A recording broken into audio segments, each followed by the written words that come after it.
Ho, ho, ho! Merry Christmas!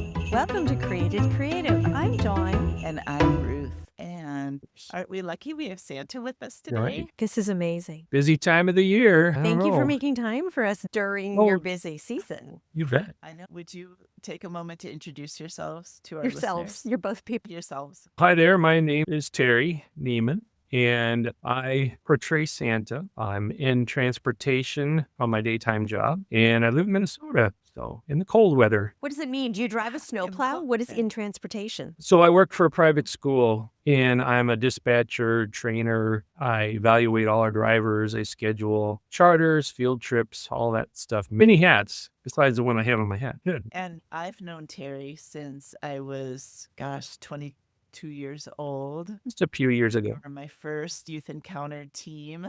Yes. And then, Dawn, did you meet Terry back in the day during youth encounter? I don't know. I don't remember. Do you? Because Dawn was on team after us. Probably Couple did. years. Good to Because see you we again.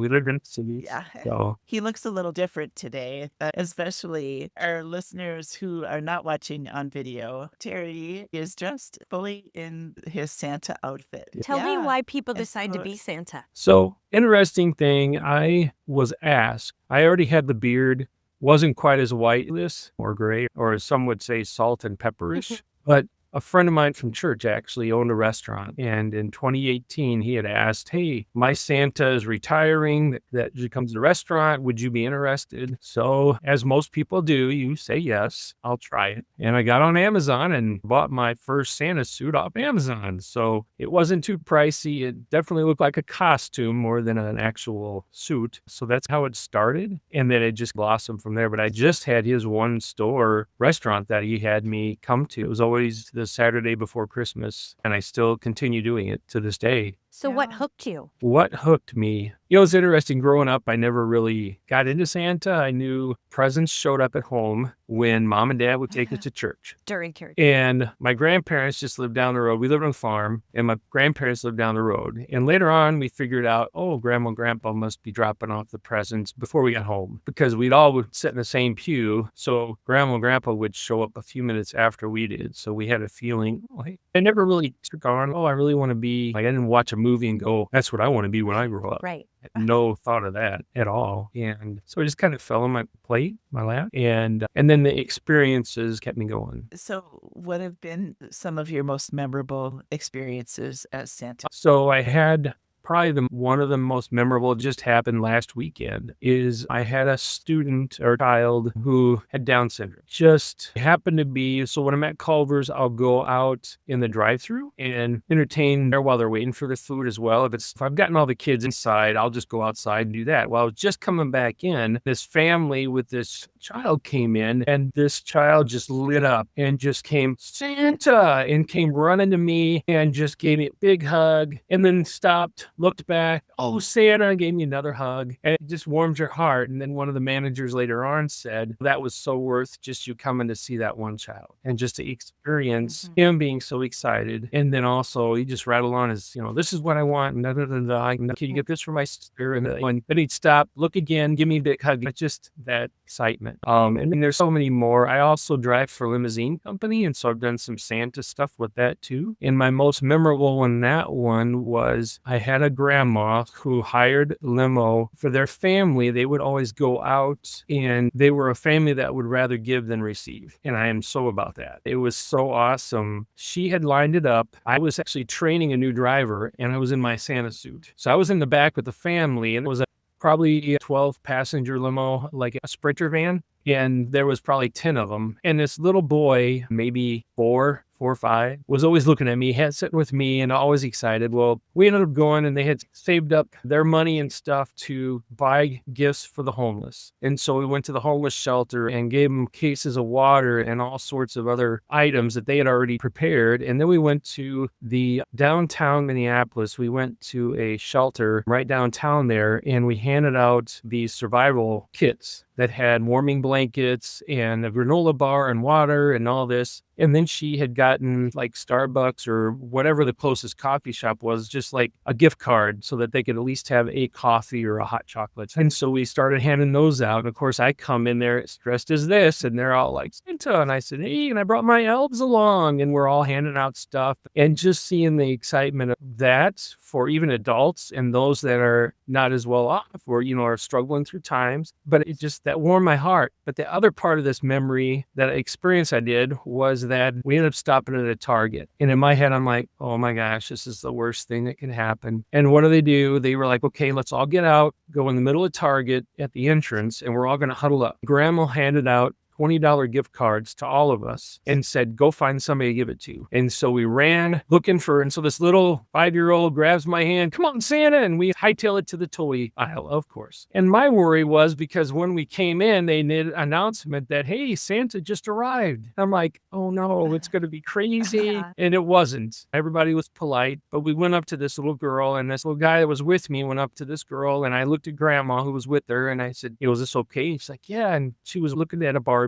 She really wanted this Barbie. And so the little boy tapped her on the shoulder. Here you go, and gave her this $20 gift card. And Grandma just lit up. And then she saw me, and she's like, Santa, and it's Merry Christmas. And so we were able to give her that gift card. And just the experience that the two of them had, that when they grow up in life, I hope they remember that, and that people give out of generosity and give out during this time of the season. So those were just spots that just really points that I've experienced of highlights, that being Santa is sometimes just a simple smile and a hug. Yeah. So you said you started out at this one store, but now are you busy a lot of the season? Yeah, it's hard because I'm also got my daytime job. So it's not like, Yeah. and my daytime job, I work the shift that goes into the evening. So my boss has been really good about letting me off a couple times during the December so that I can go do things. But I made connections. And then my whole thing is about networking. So I don't have a website. I don't have a business card. It's all by word of mouth. And that's what I love about this. And I've had a few people from my work hire me to come into their home and do surprise their kids or their grandkids and things like that. But it's mainly by word of mouth and the connections I've made. And then it's repeat clients. It's very exclusive. You got to know someone to get you a Santa. Right. And I'm not one, and you know this, Ruth, I'm not one to brag about me as a person, but because I put in my mind, what would I want if I was hiring a Santa? Because it's not for everybody. And this one client I have, it's 2 years in a row, I've worked with her. She works at a realty company, and they do an appreciation for all the people who've bought homes from her or sold their homes. And so they hire me, and we do this Christmas celebration or holiday celebration type thing. And a friend from my church is the photographer. I got her the gig. And so we've done it 2 years in a row now. And I just was talking to that client, and they were like, hey, we talked to corporate, and they want to hire you at the corporate level to come in and do their holiday Christmas party. It just folds in from one to another. And my original client, how she got my name was through a youth encounter person. Really? His name is Brent Johnson. Oh, from Brent. He's very connected. And they work in the same realty company. And he has a Santa he's used for many years, so he keeps him. But he's like, you know what? When he retires, I want you. But it's learning. So when I do Santa, I'm not just a mall Santa where I'm sitting on a chair. I like interaction. I'll get up. If I've dealt with all the kids, then I'll go, like when I'm at Culver's, I pull up a chair and turn it around. So I'm sitting there and I'm talking to an elderly couple that are there. And they're like, oh, we just came to see our grandson play basketball, and we're passing through and thought we needed a bite to eat, and look, you're here. And I said, well, great. And so I chat with them too. And it's just a neat opportunity that I have as Santa to approach them. Your personality is so good for this. Sure. Like even when we were on team, you were always one of the people you love talking to people and actually being with the people. And I was the one hiding in the bathroom. We need that too. Yeah. I need my quiet time. So how do you prepare for being the role of Santa? Sure. There's times when I'll hear my kids, they'll be like, oh, Dad's at it again. Because it just, I went to Santa school. Wait, there's Santa's school? There is a Santa school. I went to it in 2019. Where is it? Oh It's my in gosh. one of them. There's 3 of them in the States. One of them's in Midland, Michigan. Best one ever. I've gone to the other 2, but this one is more about networking with other Santas. So there was like over 300 Santas, and it was amazing. But one thing they teach you is, how do you do the ho, ho, ho? Well, it's more in your belly. Okay. You act like you're laughing. So So one of the rituals I do is I'll be up in the bedroom, laying on my bed, just coming up with my ho, ho, ho, and just practicing that. But That's how you prepare. You get into that's your how belly. and I get my jingles out, and then I got all my other accessories, like I carry a key because you never know. And this key, if you see, has my picture on Oh, it. it It's does. a Santa, the special key. The kids ask, but what's that for? And I tell them it's in case you don't have a fireplace, You can get in. use my magic key and get into the front door. And then I have coins. And the Oh, coin says, I was caught being good. And those are for the kids who are scared of Santa. And I'll just hand this to them. And then later on, if I'm in an area where their cookies are doing a craft or something, and they come back, they end up coming back to me to show me the coin. Right. When they feel brave. So that's kind of my icebreaker. And I have this lovely little book I'll read to kids, especially if I do a home visit. It's called Humphrey's First Christmas. Oh, yeah. It's a neat book, and it talks about Humphrey carrying a blanket. And the long story short is he's carrying this blanket. He never gets a blanket when they stop and rest, and he's all bummed. And then finally they get to Bethlehem, to the stable where Jesus is, and he's got one more blanket. And he's like, it's my blanket. And then they realize that, oh, it's for baby Jesus. And so then the blanket goes to baby Jesus, and he looks in there and he says, that warms up my heart so much more, being able to give to someone else. Anyway, so I read that one, and I actually tell parents that, or when they hire me, and said, hey, I had this neat experience where someone actually wrapped up gifts that I gave out to the kids, and all the gifts were blankets. Oh. And so they got that as a memory Of the story. of having this book read to them. Wow. That's so cool. How long is Santa school? Oh, we need to know. So Santa School's, and it's Christmas clause too. So if you're one of you, it's just over a weekend. It's a Friday, Saturday, Sunday. 300 So- Santas. And yeah, over 300. There was a couple of them that were from Sweden that came in and sang a Swedish song, Christmas Carol. Okay. And yeah, it was just really neat. The person who hosts it, the guy who is the actual lead on this, he actually has some reindeer that he raises. Mhm. So we got to go out to his farm and see the reindeer, and it's so fun. But there were Mrs. Clauses there, and that's all geared on different clues on how to interact with the kids. So it's like a how-to and also a folklore and meet a reindeer. Yeah, all sorts of different, and there's different topics and different things. At the school, they actually have one of the rituals they do is they bring in, I think it's the preschool class. We're in this auditorium, there's a stage. And so during our classes, we're all sitting in the auditorium in the theater basically, and there's a stage, and the guy is speaking, or the girl, because they talk about health.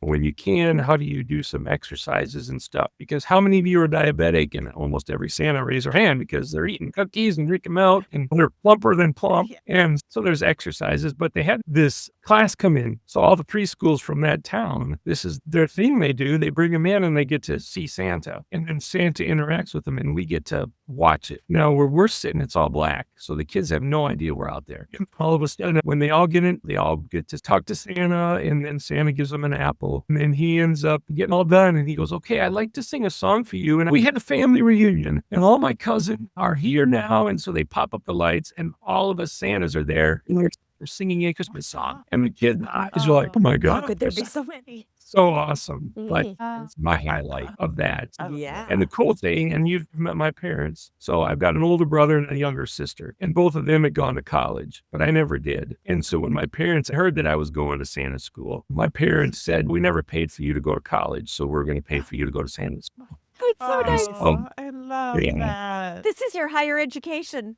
Right. Perfect. Yeah, that. And I was just thinking about how a few years ago you were pretty sick. You had some serious illness, and praise God, you're feeling better now and you're doing a lot better. But I suppose there were some Christmas seasons you couldn't do this, right? Yeah, so 2020, I was diagnosed with cancer, non-Hodgkin's lymphoma, and I went through 6 rounds of chemo. And during that time, I lost my hair, and my daughter saved all my hair and beard because I just don't want to go through all that of having it thinned out or losing it. So we just got rid of it all. And I lost my identity that point. Yeah. And that was like, okay, this isn't me. I ended up in the hospital with one of the last times, and I can't remember if I had gotten sick or what happened. But anyway, my brother came from Illinois and my mom and dad came up to celebrate my youngest daughter's birthday, which is on the 20th. And so I was in the hospital earlier that week or the week before, before, and my brother knew that I had done Santa, but I didn't have my beard or anything. And he brought up a bag of candy, and he said, "Terry, I know you can't be Santa right now, but you can be Santa, because Santa isn't the beard. It isn't the red suit. It isn't the white glove. It's not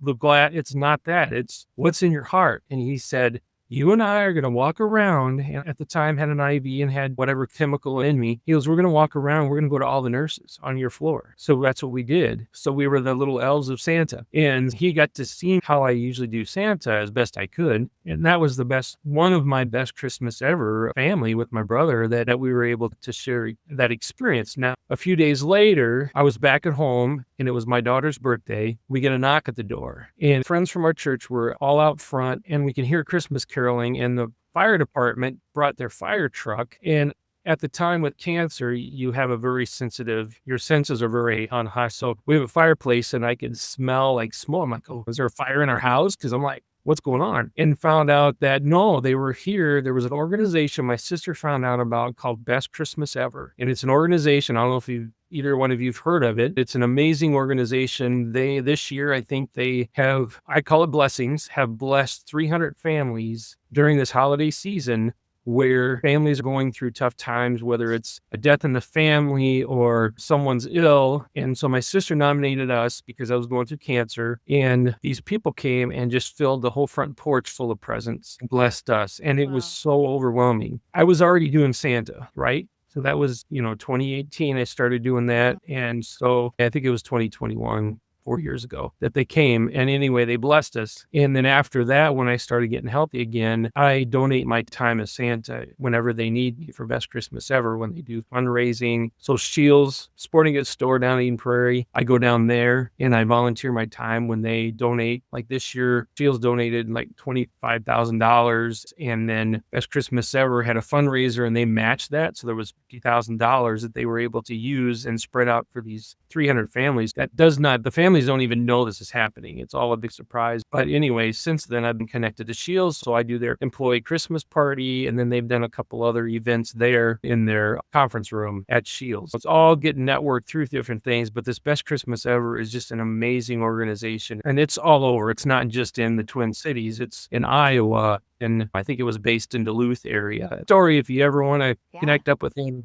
I was in remission for not even a year and it came back. Same kind of cancer. And my oncologist said, "Hey, we're just going to go straight to Mayo to get a stem cell transplant." So I was down at Mayo for 2 months. Once again, lost my hair, my beard, my identity kind of thing. I just celebrated my 2-year anniversary in October of being cancer free. Oh, that's so wonderful. And I can't help but think that has it affected how you feel about being able to continue this work, being Santa? When you go through something like this, it's anytime you have cancer, it's always in the back of your mind that it's going to pop up again. You just never know when. So it's that baggage that you carry. It's just how do you deal with it? For me, it opened my eyes to more than being very thankful. And that's one thing, is just my theme this year has been thankfulness, sharing, being thankful. And that's not just for me personally, but that's because of going through cancer. There are so many blessings that I've been just very thankful for, and opportunities to share my story, right? We all have our ups and downs. So it's just one hill that I've gotten through, but it definitely gives you a different perspective of being Santa, that you can look back and go, wow, at times as I'm walking through it, that I'm glad that I'm at this point now that I can portray Santa and bring joy and happiness and new perspective though. So I wanted to ask, how do you think we can keep the spirit of Santa alive in our lives beyond the holiday season? As I talked about before with the word thankful, right? And that's what I tell kids when they give me their list of what they want. I end up asking them, I say, what if by chance you don't get that something special that you really want? Will you still be thankful for what you get? So good. Oh yeah, I'll be thankful. So that this year has been my theme. A few years back, it was joy. How do I spread joy? The thankfulness, and how do we continue that? I talked to kids. I said, how about if you did me a favor and would you clean your rooms and pick up your toys? But how about this? Your mom and dad, they wouldn't want any other present than for you to do that for the next 2 months. Clean your room after Christmas, clean your room, pick up your toys, and see how that goes. I bet your mom and dad will be really happy about that. Throughout life, just looking for those opportunities, even as an adult, what are we thankful for? Technology, that we can see each other and be talking face to face and Right. share somebody's story. Yeah, just finding those times to be thankful. What a beautiful message, and can't think of a better person to be out there sharing the spirit of Santa with people old and young alike. And especially at this super busy time of year, we're so glad that you could spend some time with us today. You bet. We're thankful. Yes, We're in your we are team. thankful. Yeah. Oh, so nice to Yes, meet you. Yeah. Thank you for joining us for Created Creative. We're so glad that you could be with us today. And don't forget to go create something. Go create something.